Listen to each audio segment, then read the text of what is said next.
মাঠে এসছি, মাঠে দুটো শাক তুলবো। অনেক রকমের শাক লাগানো আছে, শাকগুলো তুলে নিচ্ছি। এই দেখুন কত শাক হয়েছে, কত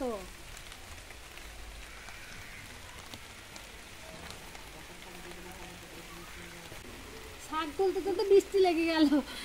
বৃষ্টিতে ভিজে ভিজে শাক তুলবো আজকে। লাল ডাঁটা শাকের ডাঁটাগুলো সব বড় বড় হয়ে গেছে, পাতা কটা নেব।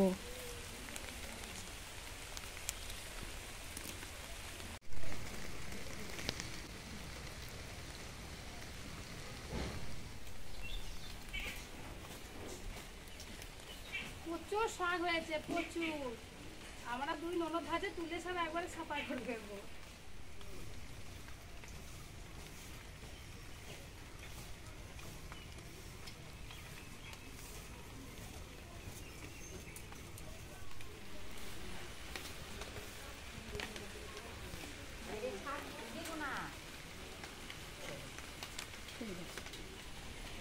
এখানে 5 মিশালি শাক তুলে নিয়েছি, অনেক শাক তুলেছি। এবার এই শাকের একটা রান্না করব। এখানে 5 মিশালি শাক তুলে নিয়েছি। 5 মিশালি শাকটা খুব ভালো করে বেছে ধুয়ে নিয়েছি। আমি এবার শাকটা খুব ভালো করে কেটে নেব।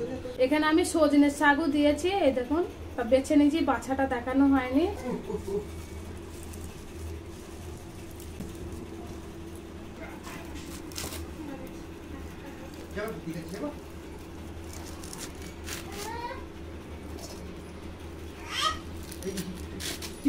আমি এইভাবে করে শাকগুলো কেটে নেব।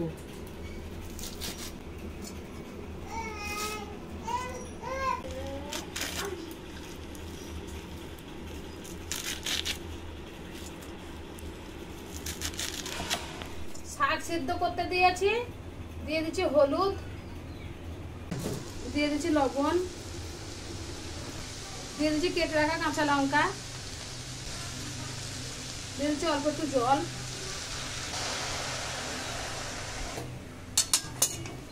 শাকটা একটু নেড়ে দেব।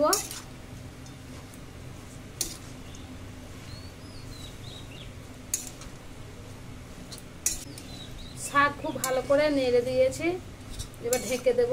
ঢেকে দিচ্ছি। শাক খুব ভালো করে সিদ্ধ করে নিয়েছি, নামিয়ে নেব। শাক নামিয়ে নিচ্ছে।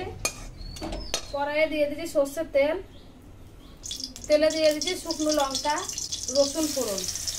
শাকে একটু রসুন ফোড়ন দিলে শাক কিন্তু খেতে খুবই ভালো লাগে।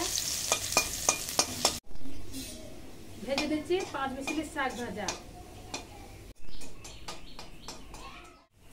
রসুন ভাজা ভাজা করে নিয়েছি, ঢেলে দিচ্ছি শাক।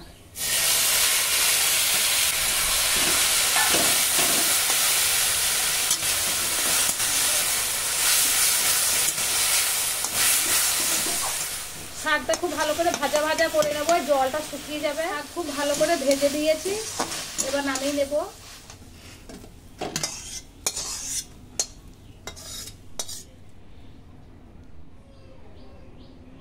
আজকের রেসিপি 5 মিশালি শাক দিয়ে তেল শাক। আজকে তেল শাক রেসিপি এইভাবেই বাড়িতে বানালাম। আপনারাও এরকম বাড়িতে এদিক ওদিক থেকে শাক তুলে তেল শাক বানিয়ে খেয়ে দেখবেন, খুব ভালো লাগে।